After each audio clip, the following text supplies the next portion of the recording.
Good evening and welcome to Method in Madness. We did take a break, a 1 week break, but we are back.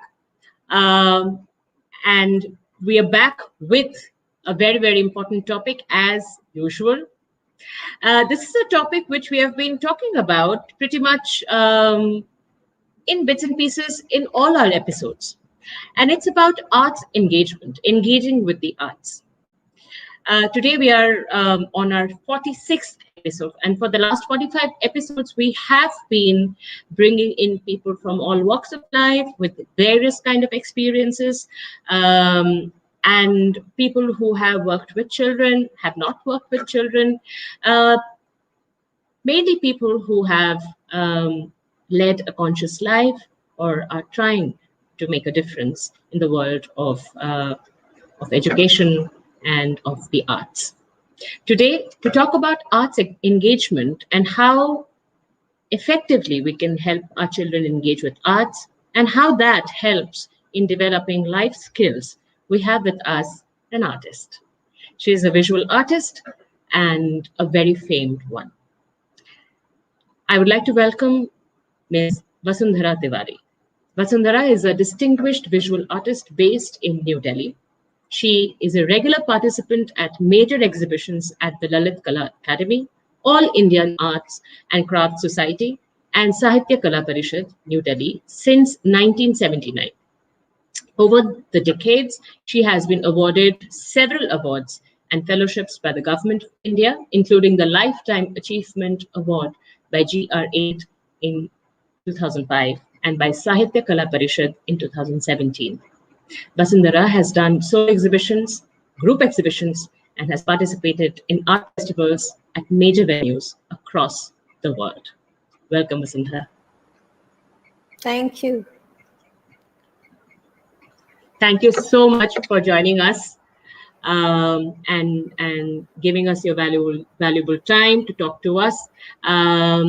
Just to let all our audience members know that Vasundhara ma'am and we are going to talk for the next 45 minutes, and then we're going to take your questions up. So if there are any painters who are teachers or any teachers who like to paint and be associated with arts, please do ask your questions. All right, ma'am, let's begin. You have been into the fields of art, into the field of fine arts for a very long time. How do you see yourself from the moment you began, holding a paintbrush till now? What has the journey been like? It's been like a flowering, I would say. It's something that you start, you like to do something. I liked to paint. And I never thought that I would be a painter. But I like to paint, and I did my studies. I did school. I went to college. I graduated. And then I was painting all the time, but I couldn't think of myself as a painter. When I was in college, I did literature. And I thought that maybe I'll become an art journalist because I liked art and, I had done literature. So, and then I wanted a solid career. Being a woman, that was very important to me because if you don't stand on your own feet, then you can't have your independence. So I then joined law school.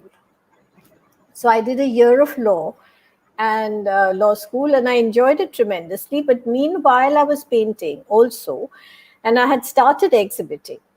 And there was a glimmer of hope because I got some good reviews, and then I just took the plunge because it was too tempting to let it go by.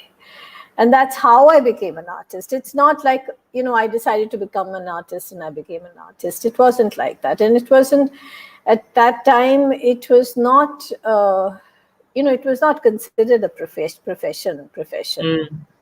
Even today, it's not really. So it's more of a vocation. You do it because you love to do it and you feel that maybe you can survive doing it. So that's how I became an artist. But the love for art was from the beginning. And I think it was sown because of my environment.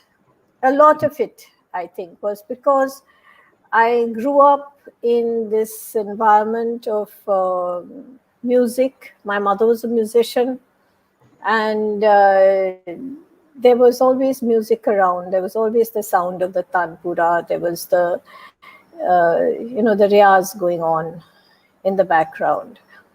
So that, and then we had weekend classes. Okay. Sangeet Shamla is a very old institute. I think it was formed in 1952, before I was born. And when I was a little kid and I could walk to class and kind of sit for an hour, I started these classes in music, dance, and painting. And that also introduced me to the world of arts. And beauty always is such an attraction. It's, you just, it's something that, and I was a very, very shy child. So one of my favorite spots were either under the dining table or on top of a steel almari, so that nobody could see me. And I was not visible, and I didn't have to encounter the world as such. So I think the arts really helped. They really helped me to make a contact with the world. And I remember the first time when I was a little child, and there was a still life they had placed. I think it was a dahlia. And I started drawing it. And, like it's this round, and then you keep putting the petals in, and you put the petals in. And the wonder of it, of that yellow dahlia coming to life on my paper, I'll never forget that. The excitement of it. And then when it came out well, it was the expression as well as the acknowledgement, both. That I think that's how I made my contact with the world, frankly, because socially I was not very, I wasn't up to it. Yes, when you I talk don't know about whether I environment. answered your question. Yes, you did, because there's a lot of things that we are going to talk about eventually, which we'll keep coming back to this, which is your life, your story. But what you rightly said is that the environment plays a big role in the way children grow up and they blossom. But That's there's right. innate want. There's an innate want and an innate need to express. So how important do you think is self-expression in a child? And how I think would it's you all express? important. Yeah. It's all important. It's not only important for a child, it's important for an adult as well. It is very, very important. And this is how you get a sense of self-worth, of connecting to the world. So this thing of self-expression is, and the arts lend themselves very easily to it.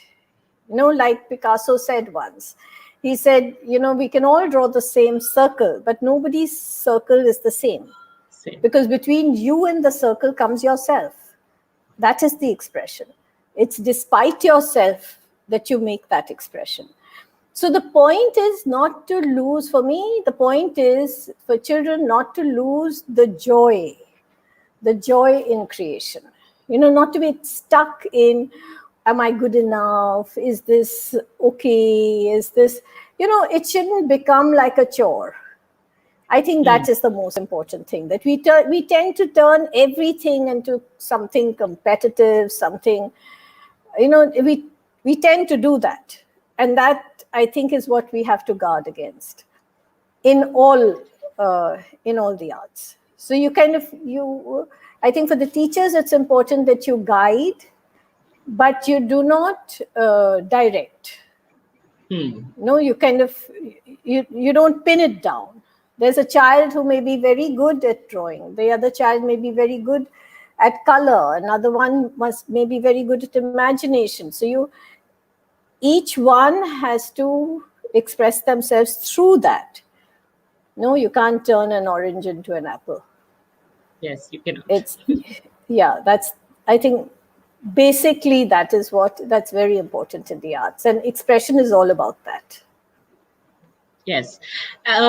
Also, ma'am, when I remember when I was growing up, as any Bengali parent would do, they would send their children to an art class. So I was also sent to an art class, and I remember there was this special arts teacher who had come, and he asked us to draw a brick. And I drew a brick like a box. So I just drew a box, okay, and I sent it to him. I gave it to him. And there was this another girl who drew a 3D model of the box. Same thing. Brick is a 3D model.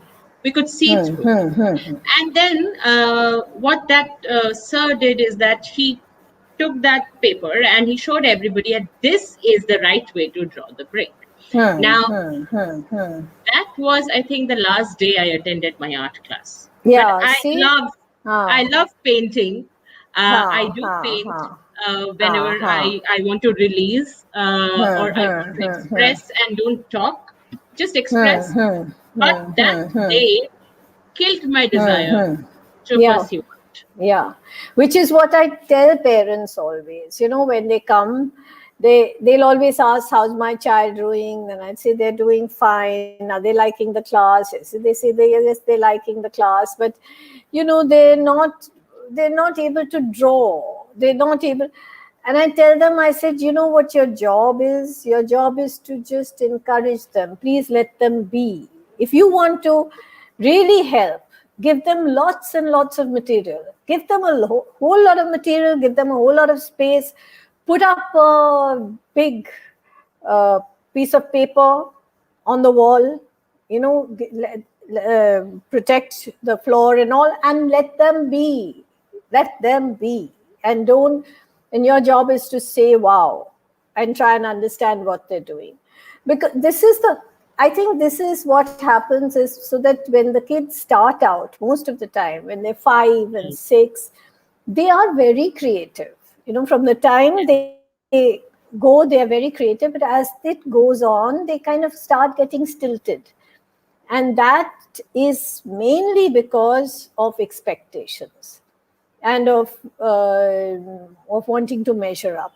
Though I must tell you that on the other hand, learning drawing, like learning to do something 3D, or like I've seen if you teach them to make an eye, and it pops out, you get the roundness of it. They're very thrilled. Yes, so they are. That is how to introduce it to them, not by saying right and wrong, but by showing them and letting them do it. So I think encouragement is very important in everything. Like I said, that it was the encouragement that helped me be. If otherwise my other skills were or non-existent almost. So the only thing is that, say I was singing in a choir, in my school choir, and I looked terrible because I was very conscious, very self-conscious, and I don't know what kind of faces I must be making. But when they tested me, they couldn't fault. And that gave me so much confidence that, yes, I think this is something that people have to, I think parents, mainly parents, also teachers, have to take in their stride. The fact that every kid is, and art is not only about talent or about this kind of expression. Your expression is when you're walking, when you're dressing. Very often we tell them that, look, why do you say, what color should I put here? Say they're doing a painting. They say, but what color should we put here? I said, do you ever ask, when you're getting dressed, you open the cupboard, you decide what you want to wear, whatever you feel like. So the same way you do your work with whatever you feel like. There's no right and wrong. I think this is what has to be inculcated into them, because they must not lose their joy in creation, in art. Yes. And it mustn't be like a stereotype. You see, sometimes you see, when I'm asked to judge things and all, you see a whole lot of work, each thing looks the same. Same. Yes. Where is the joy in that? No, each one looks the same, and that is only because of training. It has nothing to do with, still the child will do, some child will, your expression will come across, but that thing of making everyone do the same thing is not such a great idea. You draw something and you say, now everyone draw this. Yes. That's how I I also feel. feel, yes, you're right, absolutely right, is that if the child is told that, okay, this is not the right way to draw, that is the wrong way to draw. One, definitely what happened to me, I stopped doing what I, really enjoyed doing. I Yeah. stopped Yeah. going to that class.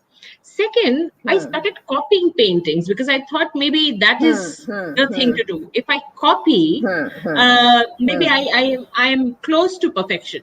So I started doing that, and I've That's seen right. many children who do that.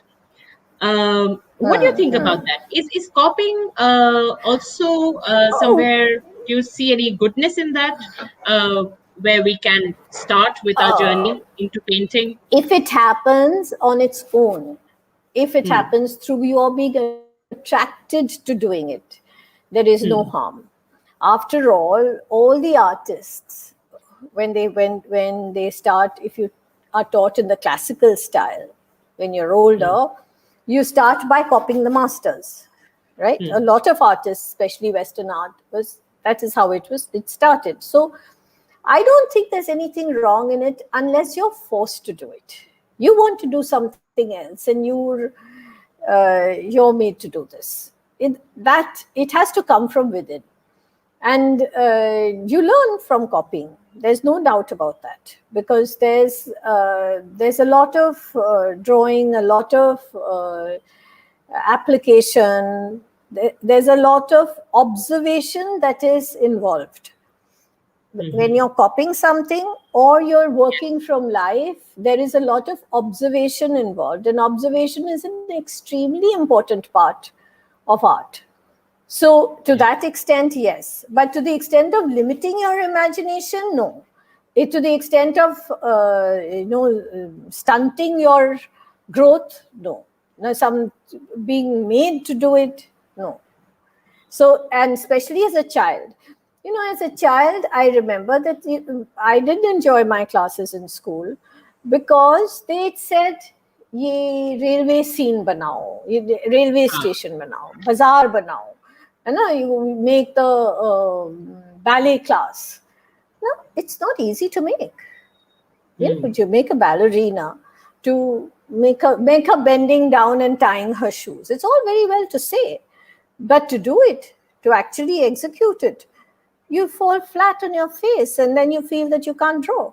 So that Hmm. is not a good thing. On the other hand, if you tell a child, you make your road the way you came from your home to class, it Yes. leaves a huge amount of space in their heads. They can do it whichever way. They're not Hmm. thinking of the actual road or anything. It's an idea. So I think that Yeah. is very important, to give them that space, and not to make them, and especially not ask them to do something that they're incapable of doing. Hmm. So you have to be sensitive about where the child is at, what stage they're at, and also give them scope. Give them scope to move. And that's why I said that for parents, even for art class teachers, if you can introduce them to a whole lot of material, if you can introduce them to a whole lot of technique, then leave them to play, it's much better. And then that after they have done something, then you can show them what different kind of work that relates to what they have done. that will give them encouragement, that will give them direction. Because after all, today there's all kinds of examples we have in art. No, somebody's splashing color, you can show them the abstract expressionist. Somebody's doing something else, doing childlike, simplified forms. You can show them Paul Klee, or you can. There's so much you can. If there's color, then you can show them Albers or something. So I think you just need to be sensitive and sensitize the child. Also, I feel that when I would take them out, taking them outdoors to work is a fantastic thing to do. Because when they're seated in front of a flower and they're observing the actual flower, not that you made a flower and you're saying, now you make this flower, but they're seeing a real flower. They're feeling the color, they're feeling the texture, the softness, the fragility, all that, and they're smelling, and there's air around them. There's that whole experience with which they are then approaching their work. So I think you have to make it possible for them to do something. At the same time, you have to not expect too much from them. Right. I would like to take this opportunity to ask all our audience members to type down the first painting that they remember, whatever they have drawn. So if you have drawn, your first drawing was an apple, please write that. It's a good thing to go back to our first drawing and remember what we had drawn. What were we taught to draw, or what did we draw that we remember? So please type in whatever you remember from your first few drawings. Apple tree. Okay, Deepal is saying her first drawing was apple tree. Apple tree was actually very fascinating to draw, Vasundhara, because I remember we would have this green tree and red balls everywhere.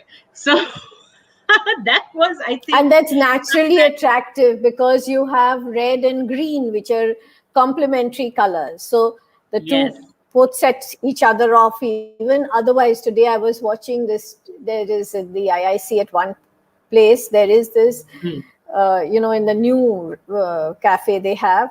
There is one part of Lodi Gardens that you can see, and it's filled with these bottle brush trees. So you again the red and yellow, the green and red, which is so beautiful, and because the red stands out so much against that green. Yes, it is and very beautiful. I'm a lot into handlooms, and I see that when the most common combination that handloom sarees have in the south is red and green. I think when we draw, we are also exploring our innate senses, aren't we? And we tapping to ourselves, which are not informed by the outside that much. Our self from within. That's right. And yes, go on, ma'am. No, so I had, when I was teaching children, sometimes I'd have children who, for whatever reason, were very angst-ridden.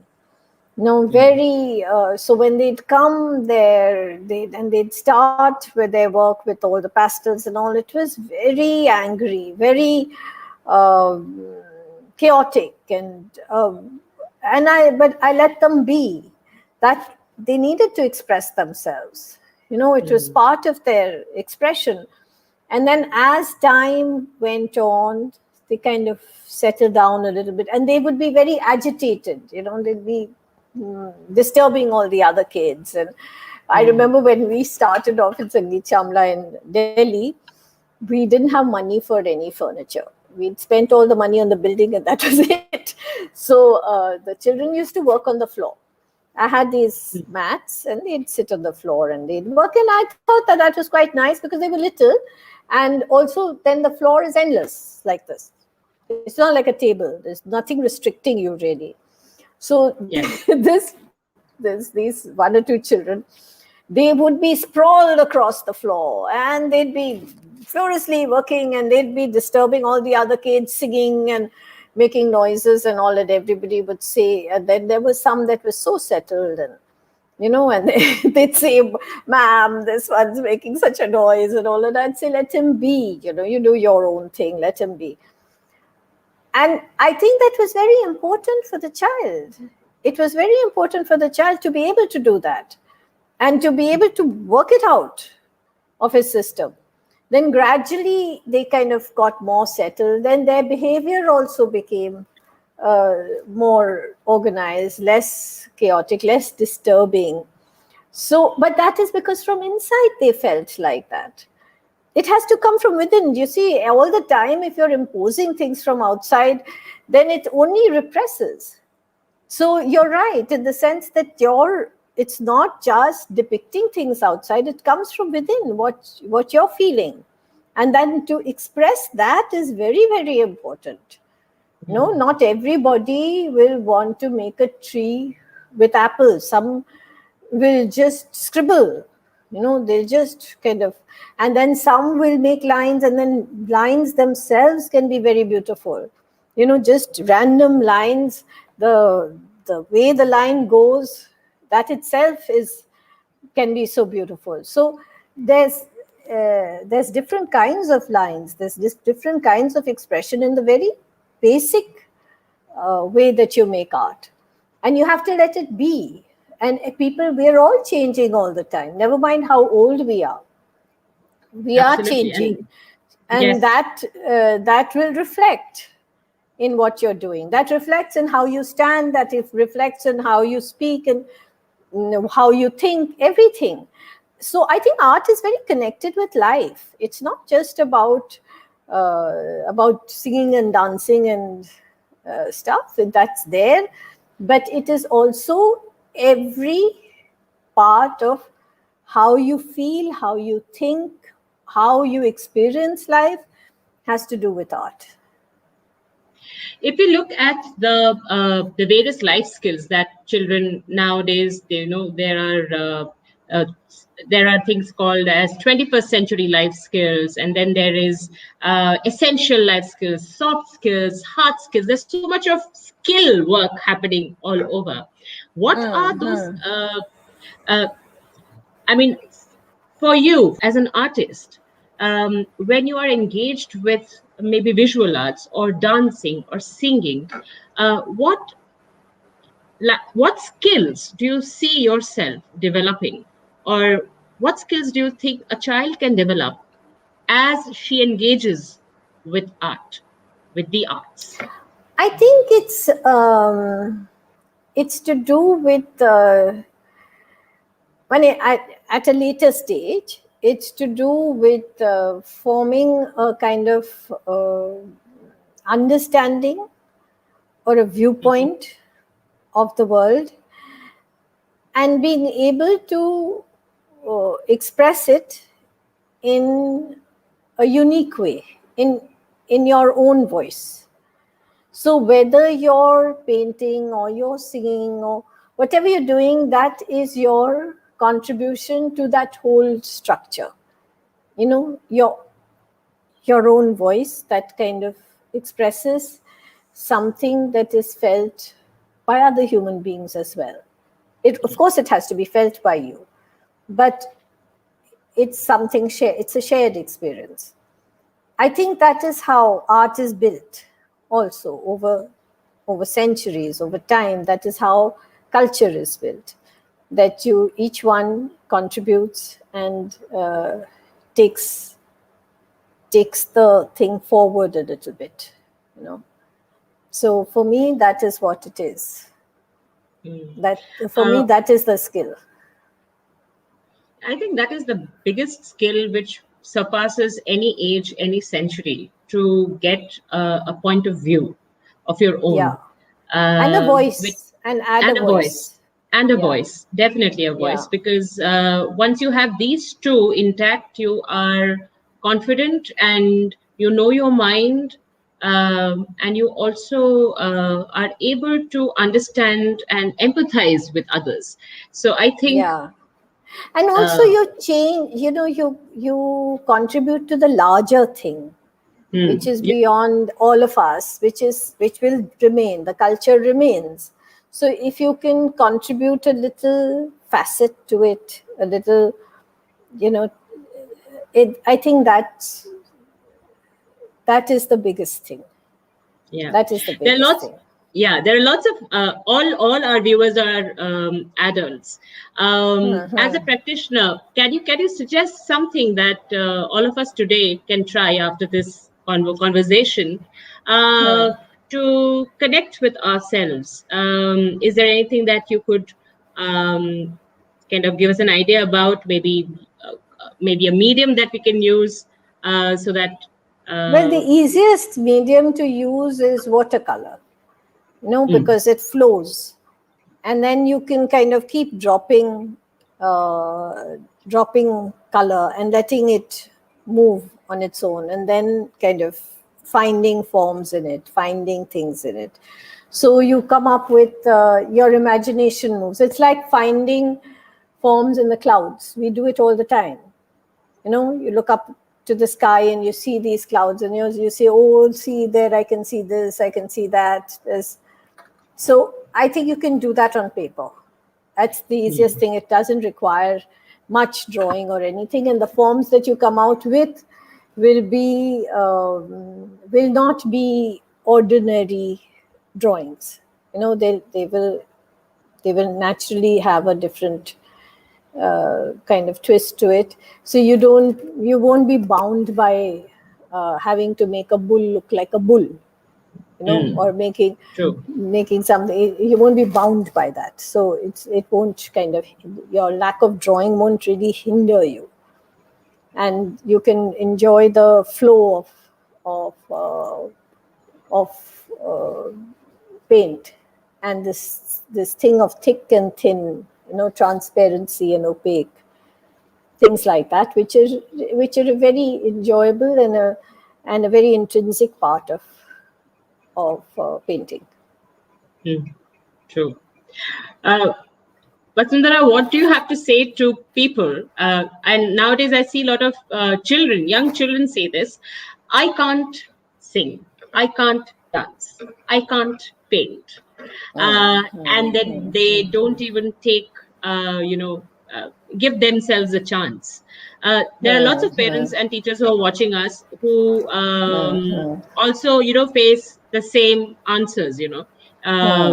If they ask their student or their children that, okay, why don't you join a singing class, or why don't you start painting? So they would say, no, I'm not good at painting.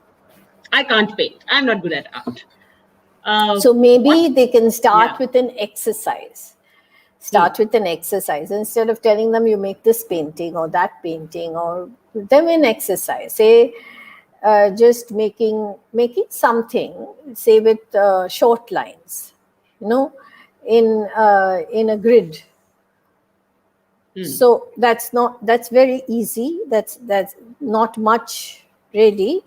So when you make a grid, or your paper is organized immediately because of the Mm-hmm. grid, and then you fill it up with short lines, and sometimes you skip a line, sometimes so they'll start playing with those things which don't require anything that they can't do.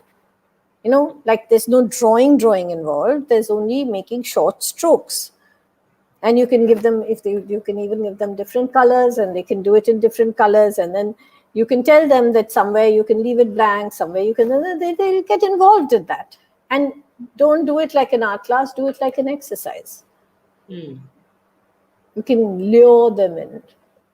Yeah, and I think even as adults, if we participate along with the child, that kind of increases Yeah, yeah. the possibilities also for the child Yeah, to in continue. my classes, it used to be really nice, because Hmm. there'd be a little child who'd come, and then there'd be a parent who would come, because the little child wouldn't sit without the parent. They're Hmm. very dependent. A 3-year-old child is not going to sit Hmm. without the parent so easily. Hmm. So I'd say, okay, you can sit. So then the parent would sit, and then the child would draw, and then the parent would start doodling a little bit. And then the parent would say, Acha, maybe can I also join the class? I said, join the class. So by the end of it, I had this couple, and they were both very nice and very interested in art, and their two children, and they used to all paint together like a family. It was really sweet. And sometimes then they were working parents. So sometimes, so then I said, you make it 3 people, because your 2 children can come and one of you can come along with them. Not necessarily. So that's how they did it. And they all worked together and they enjoyed themselves. And then the best part is that what I did was we had an exhibition at the end of a year. So the thrill that the kids get when their work is framed, when it's put in a frame, and the frames are such that they can be the paintings can be interchanged. So every year you can use the same frame, you can just change the painting. Sometimes it doesn't get done because the parents are so proud and stuff, and they like to hang it in their offices or they give it away to other people and all. But otherwise, they could change their frame. So it wasn't a real waste of money for them. But to have it hanging in a gallery wall, to see it, all that kind of gives so much encouragement. And then obviously your work looks so much better when it is framed and it's mounted and framed and properly, and simply but properly. So I think that also is a big encouragement. And in the same way for the performing arts, when they may do a performance at the end of it, however small it may be. But that whole excitement of getting ready, getting dressed, and all the rehearsals, and then after that going on stage with those lights, and then all the audience and all that, I think it's something that stays in your memory. It stays, the joy of all that stays with you. So I think those memories are very important to create in the child. So I remember as a child doing some dance drama, because they had these things all the time. So they used to have these dance dramas, and I remember this flower that they created, with children, one standing and the other all kneeling and bending backwards and all. But I carry that memory with me still. That the whole thing, like you felt that you were doing something that was so extraordinary. And then at that time in Calcutta, they had all this, all that thing of dance drama. I think a lot of it came from Uday Shankar and all that tradition. Yes. So they had these waves, so we were all moving like waves. So it was, the whole experience is something that's memorable. And I think that's what all parents and teachers, they must make it very memorable for the children, so that when the child thinks back or has happy memories and is attracted to doing it again and again because of all that joy that it brings. This thing that you're saying, you're making a brick and he says this is the wrong way, that's the worst thing to do. Instead of that, it's better. There was a child that made an apple. The apple was not like an apple. He was a little 4-year-old kid. So he made the apple like a face. When it turned out like a little bit of a face, and then he put some eyes and all in it. And it was a fantastic painting. When it got framed and put, it's still hanging in Sangeet Chamra, because it looks very nice. It's this blotch of red, but with a little green, and it looks really nice. So I think you have to, like they say, suspend your judgment. Yes. Suspend disbelief. So I think that is so important. Yeah, that is so important for building self-esteem for the child. I have seen children who are very quiet. Like you said, you were very shy. So I get these, I get to meet these children accompanied by their parents, and the parents introduce them by saying, my child is very shy. Which is a little odd for me, because usually I give so-called shy, quote-unquote children, paintings to do. So I give them colors and they start painting, and then I ask them to talk about their painting, and they're so nicely, beautifully talking about their paintings. So we completely forget. They also forget that, oh, they are shy. They're supposed to be quiet. That's right. That's So, right. I think also we impose these things on the children. You're slotted. I remember when, like I said, I was a very shy kid. I remember the journey when we relocated to Delhi from Calcutta. I was already 14, I think, when we relocated. But I remember that journey, the train journey, and I remember thinking to myself, I was a very shy kid, but you're still thinking, right? So I remember thinking to myself that now is my chance. Now is my chance to be whatever I want to be. Because you are also hemmed in by all expectations from everybody. They expect you to be shy. They expect you to kind of behave in a certain way. So I made that decision, and it was really funny when by the time I came to Delhi and I went to a new school, I was a new person, because then I was whatever I wanted to be. But so you need to actually give them that space to to break whatever, break out from their shells. You know, ideally in art, that should be it. That they can then do whatever. It's a free space. They can do whatever they want. we were talking about creating an environment and a conducive environment to let the creative juices flow.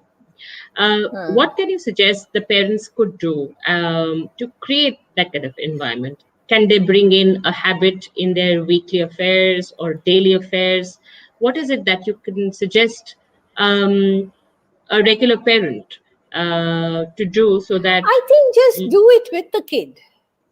I think that is a good thing to do, to kind of not do the same, do your own thing and let the kid do their own thing.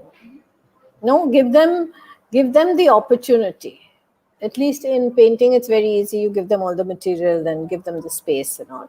In maybe in singing, you sing together, or something like that. You dance, you put on music, and you dance together. That's something that you can do like an activity with the child. I think that is something that you can do. And the other thing is like we have in the institute. I remember when I was a kid going to ballet class, and there were all these paintings of reproductions of Degas on the wall with all the ballerinas and all. It was so beautiful. It stayed in my head. And so maybe introduce them. If you don't have paintings, you can introduce them to prints, to take them to performances, take them to exhibitions, let them see for themselves, let them enjoy it, let them buy some prints, let them have a collection of their own. That they feel like, if you can have a stamp collection, why can't you have a print collection? Print collection. Art print collection. Not very expensive, So things like that. Get them books that will get the music. Now it's so easy. Now there's, it's become, technology has made everything easier and easier to access. But I think that's how you create the environment. In the institute, what we do is we have a gallery. So we have real paintings.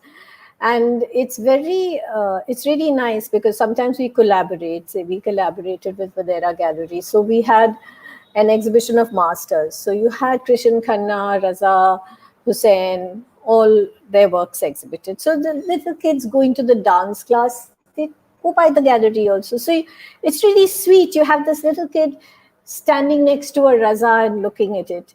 And then we had this, we had a session of looking at art. So how to look. Yes. So first of all, how to look, meaning slow looking at things slowly. and just seeing, observation, and then moving on to imagination. What is it about? Moving on further. So that was a it was a very good exercise. It's exercises like that parents can do with children anywhere. No, so I think your own, if you love something, whatever it may be, and then you introduce your child to it, and together you kind of explore a little bit, I think that has a great impact. So your own involvement is the best way of teaching, even for teachers and for parents also. So if you want to give an environment to the child, then that's the best way to do it. Or like you send them to classes, you find out where they can have access, and try and find good teachers who will. Yes, that is very important. No, because a teacher makes all the difference. Yeah. It's even in school, in academics, if you have a good teacher, then that teacher is the one that really shapes the involvement of the child in whichever subject. True, absolutely true. Tell us a little bit about Sangeet Shamla and how this was conceptualized. I'm sure you were not even born. You just said you were not born when this. I was not born. This was conceptualized. No, my mother was learning music from Pandit Maniram, who was the elder brother of Pandit Jasraj, and she kind of, he had a dream, a guru, that now they were thinking of opening a school for arts, and he had a dream that, it will be called Sangeet Shamla, and so Ma Saraswati, and so it was called Sangeet Shamla. And then she started, the first teacher was Pandit Jasraj.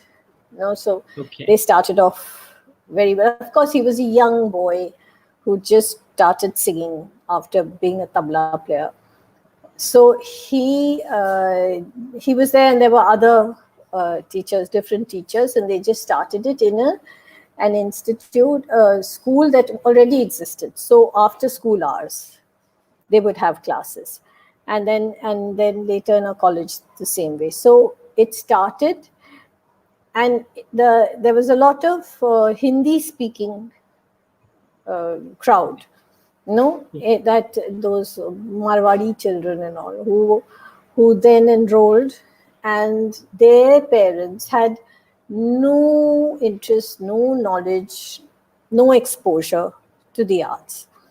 But thanks to the institute, these children got exposed. So a lot of them became big patrons of art later. Now it's been so many years, right? And then, so my mother's, the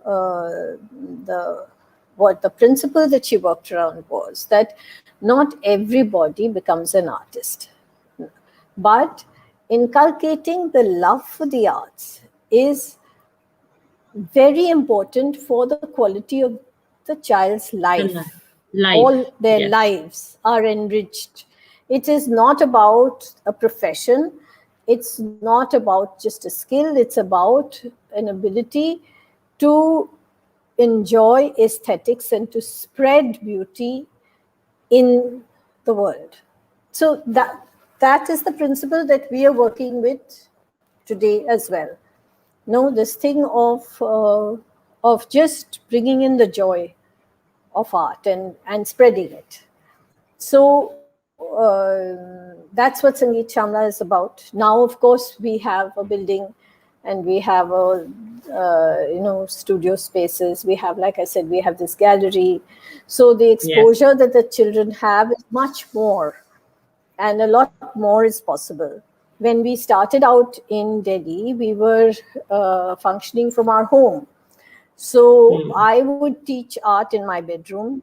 My mother taught music in the guest room, and the Kathak class and Bharatanatyam class was held in the garage, which was, the floor was made tiled and all to make it ready. And Mm. that's how Sangeet Chamla functioned for a long time. And then finally in 1997, they, the building was made, and then we shifted there. But it was functioning since the early 80s. There'd be every month having musical performances, the classical music. The parents, a lot of the parents came, right? So then the society at large gets, one thing is when you have programs in these auditoriums, there are Yes. people who are really interested, or they go. Here you have in a neighborhood. So Mm. there are a lot of people who just come, and then they get addicted to listening to live performances. So it's different. Mm. Then once every Christmas we would have celebrations of talent contest and stuff. And so it's the building the excitement and energy around the arts that Sangeet Chamla was doing, and tries to do today as well. So that is what Sangeet Chamla is about. Thank you. Thank you so much for sharing. I would like our audiences now to ask your questions if you have any. There are lots of comments, Vasundhara, that we are getting. So, Mitali Bhattacharya is saying parents these days depend more on the teachers rather than trying to find out the skills in their children. So this Yeah. is So bitter, but yes, this is the truth. look, there are a In lot most of of the this cases. lifestyle Mm. also. This is lifestyle Yes. also. There's Mm. people are pushed for having to cope for, so Mm. they're pushed. So the thing is, then you find other people. You send them to art classes. You send them to music classes. We all went through all that. So if they are pushed, I think it's very important to keep, uh, to keep also a joy at home. So not to Yes. be, it shouldn't be like, oh, I have to, this kid has, I have to take up this class, I have to take it, I have to do this, I have to do that, this have to is not such a great idea. It's better to just to keep a little harmony, and not have this space. You have this space outside as it is. So Mm. let the child be. If you don't do things with him, never mind. But you can give him the material to do it for himself. No, you can still do stuff. They can do it themselves. They don't necessarily need you around. No, I don't think for any creative endeavor, children don't need the adults around. Uh, No, if you no. just if you just guide them and give them the materials, I think, and you can leave them there. They will be able Yeah, to do yeah. something, create something out of it. That's right. All your job is to say wow. You just have to say wow, and you have to really, give them the encouragement so that they can take the next step, and then the next step, and the next step. um, Now you have been working with so many children, and I'm sure not all of them have grown up to become professional visual artists. No, Um, so, are you in contact with your old students still who are not into some of visual arts? them. Yeah, some of them, and they're all different. Somebody's become a banker, somebody's become something else. They're all in different fields, and But they all enjoy art. That's the main mm, thing, that they enjoy art, and so I don't expect them to become artists, all to become artists. So but though a lot of them, when they're young, they really want to be artists. You ask them, what do you want to be? We want to be an artist.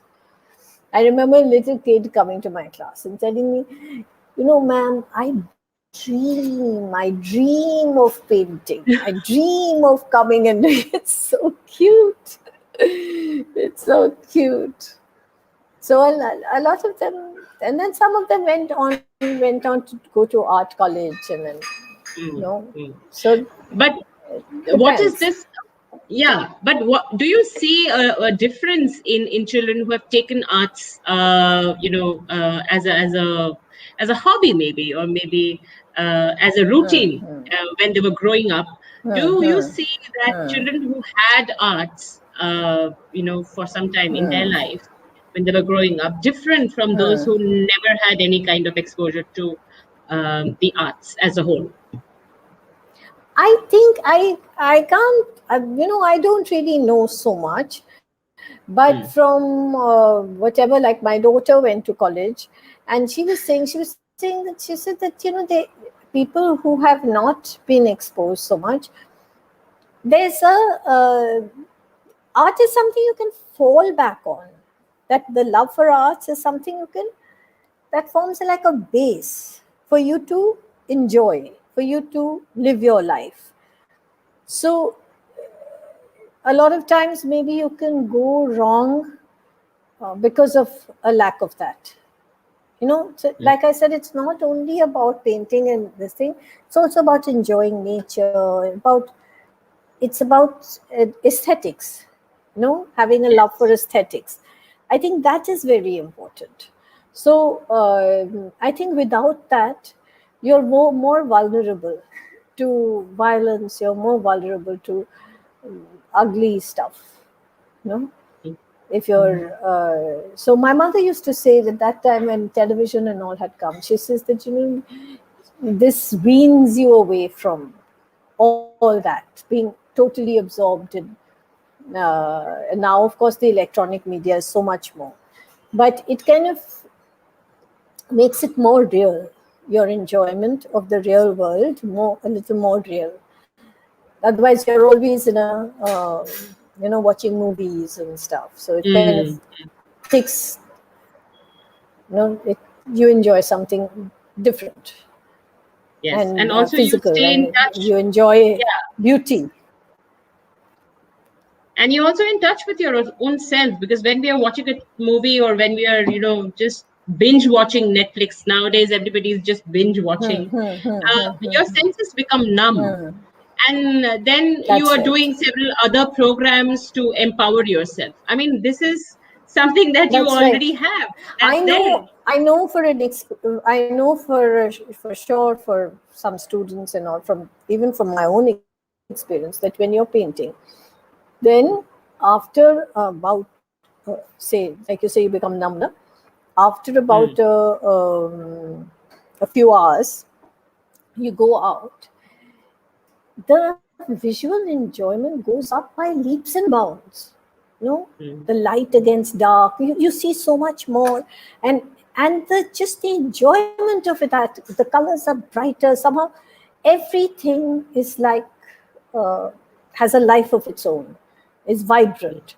So that is something that doing art brings, that kind of enjoyment of life and of your surroundings.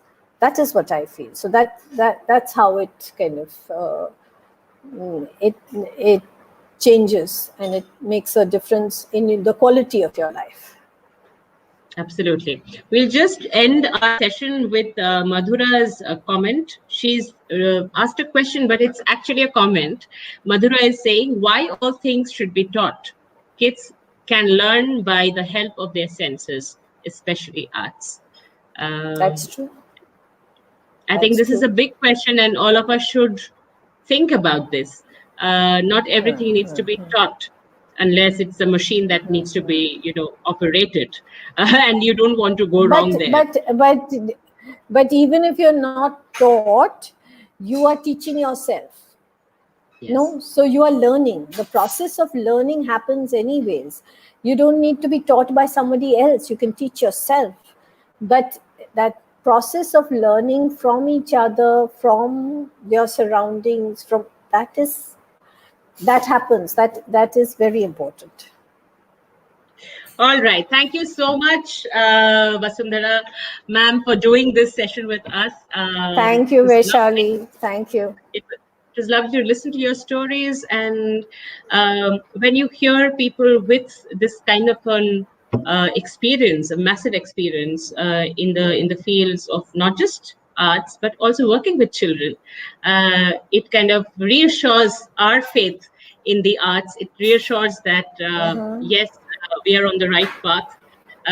Because the whole idea of even this program that we are doing is to bring teachers, parents, and people who are around children, who work with children, to think from one platform, to be on one page, and it gives us immense encouragement and support, ma'am, when you say these things. Thank So you thank so you. much. Thank you.